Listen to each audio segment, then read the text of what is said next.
नहमदुहु व नसल्ली अला रसूलिहिल करीम अम्मा बाद अऊज़ु बिल्लाहि मिनश शैतानिर रजीम बिस्मिल्लाहिर रहमानिर रहीम या अय्युहल्लज़ीना आमनू कुतिबा अलैकुमुस सियामु कमा कुतिबा अलल लज़ीना मिन क़ब्लिकुम लअल्लकुम तत्तक़ून सदक़ल्लाहुल अलीयुल अज़ीम।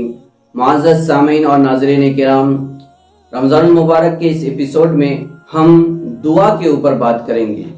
दुआ जो हम लोग नमाज़ों के बाद और ज़िक्र व अज़कार के बाद और तिलावतों के बाद और वज़ाइफ के बाद जो करते हैं, उसी दुआ के बारे में। किसी से अपनी ज़रूरत का मुतालबा करना, पूरा करने की दरख्वास्त करना, इसको दुआ कहते हैं। दुआ के बारे में कुरान और अहादीस के अंदर बहुत सारी तफसीलात आई हैं।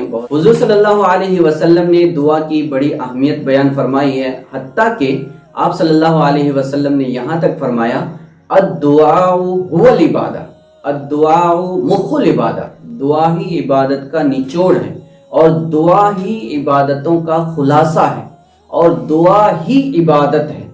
इस तरह के अल्फाज अहादीस के अंदर आए हैं। दुआ चूंकि अल्लाह तबारक ताला से बराह रास्त लेने का एक जरिया है, इसलिए दुआ की अहमियत बहुत ज्यादा है। कुरान शरीफ में अल्लाह तबारक ताला ने इरशाद फरमाया है वक़ाल रब्बुकुम उदऊनी अस्तजिब लकुम। अल्लाह ताला कहता है कि तुम लोग मुझे पुकारो, उदऊनी मुझे पुकारो, अस्तजिब लकुम तुमको जो चाहिए मैं दूंगा। फिर अल्लाह तबारक ताला फरमा रहा है इन्नल्लज़ीना यस्तकबिरूना अन इबादती सयदखुलूना जहन्नम दाखिरीन। जो लोग मेरी इबादत से रूगर्दानी करते हैं, तकब्बुर करते हैं, वो लोग जहन्नम के अंदर जलील होकर दाखिल हो जाएंगे। इसमें सबसे पहली चीज है, अल्लाह ताला कह रहा है कि तुमको अगर कुछ चाहिए और कोई ज़रूरत है तो डायरेक्ट मुझसे मांगो, वो तुम्हारी ज़रूरत को पूरा करने की ज़ात और मर्जा और मरकज़ एक ही है, यानी अल्लाह तबारक ताला की ज़ात। और दूसरा, अल्लाह तबारक ताला कह रहा है कि मेरी गुलामी से, मेरी गुलामी से इन्नल्लज़ीना यस्तकबिरूना अन इबादती, जो मेरी गुलामी से तकब्बुर करेगा और मेरी इबादत करने से रूगर्दानी करेगा तो वो जहन्नम के अंदर जलील होकर के दाखिल कर दिया जाएगा। और एक जगह अल्लाह तबारक ताला इरशाद फरमाता है व इदा सअलका इबादी अन्नी फइन्नी करीब उजीबु दाअवतद दाई इदा दान, कि जब मेरा बंदा मुझसे सवाल करता है या मेरे बारे में सवाल करता है तो फइन्नी करीब, मैं उससे बहुत करीब होता हूँ।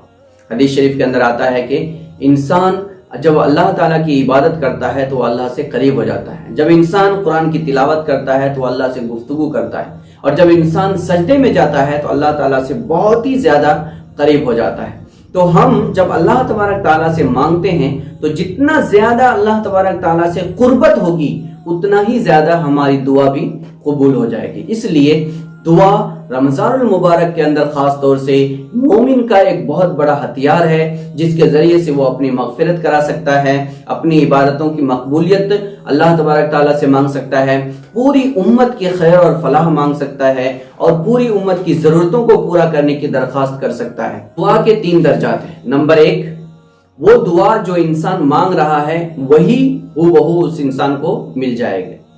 दूसरा, वो इंसान जो दुआ मांग रहा है बज़ाहिर वो दुआ उसकी कबूल नहीं हुई ऐसा महसूस होता है, लेकिन उस दुआ को अल्लाह ताला जरूर कबूल करता है और उसके बदले में उसके ऊपर कोई मुसीबत आने वाली होती है तो उसको अल्लाह ताला टाल देता है। और तीसरी सूरत ये है कि अल्लाह तबारक ताला जो इंसान दुआ करता है, अगर वो चीज उसके लिए अच्छी नहीं है तो अल्लाह तबारक ताला वो नहीं दे करके इसकी दुआ के अज्र को अल्लाह तबारक ताला आखिरत में सवाब बना करके रख देता है, ताकि कल क़यामत के दिन उसको दिया जाए। हदीस शरीफ के अंदर आता है कि क़यामत के दिन एक इंसान को ढेर सारी नेकियां दी जाएगी। उस वक्त वो इंसान कहेगा कि ये तो मैंने किया ही नहीं, ये कहां से आया? तो फरिश्ते उनसे कहेंगे कि ये तुम्हारी वो दुआएं हैं जो दुनिया के अंदर तुम मांगते थे और तुमको लगता था कि वो दुआ कबूल नहीं हो रही है, अल्लाह तबारक ताला ने उसके अज्र को तुम्हारे नामाए अमाल में जमा करके रख दिया है। तो दुआ हमको मांगनी है, वो हमको बज़ाहिर कबूल होती हुई नजर आती है तो भी मांगनी है, और बज़ाहिर हमको कबूल नहीं होती हुई लग रही है तो भी हमको दुआ करना है। लेकिन एक चीज जो खास तौर से मैं इस एपिसोड में बताना चाहता हूं वो ये है कि दुआ मसले का असल हल नहीं है। दुआ मसले का हल असल तब होता है जब उसके पीछे अमल हो। اگر عمل نہیں ہے تو اس دعا کا کوئی اثر نہیں. اس لیے میرا یہ نظریہ ہے کہ دعا خود بذاتی ہی عبادت نہیں ہے.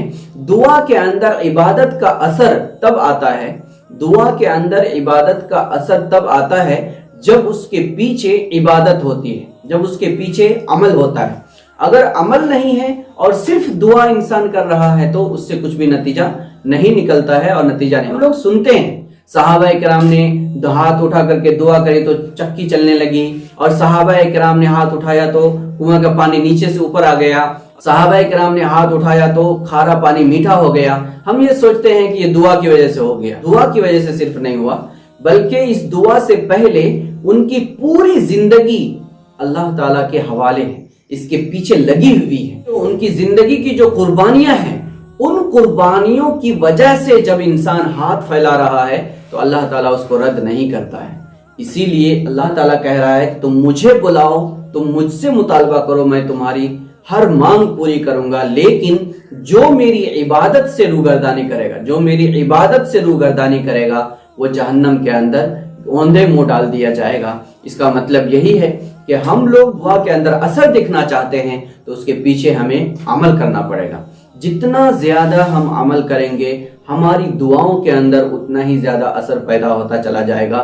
تو رمضان المبارک کے اس عظیم اور مبارک مہینے کے اندر جو خیر اور بھلائیوں اور سعادتوں اور نیک بختیوں کو لے کر کے آیا ہے، اس میں زیادہ سے زیادہ اپنے لیے، اپنے خاندان کے لوگوں کے لیے، جو لوگ گزر گئے ہیں امت میں سے ان کے لیے، اور پوری امت کے موجودہ حالات کے بارے میں اللہ تبارک تعالیٰ سے گر گڑا کر کے تراویح کے اندر، تہجد کے اندر اور رات کی تنہائیوں کے اندر قرآن کی تلاوتوں کے بعد اور فرض نمازوں کے بعد ضرور اللہ تبارک تعالیٰ سے مانگیے اور اللہ تبارک تعالیٰ سے دعا کیجیے کہ اللہ تعالیٰ امت مسلمہ کے خاص طور سے ہندوستان کے جو حالات ہے اس کو سازگار بنا دے.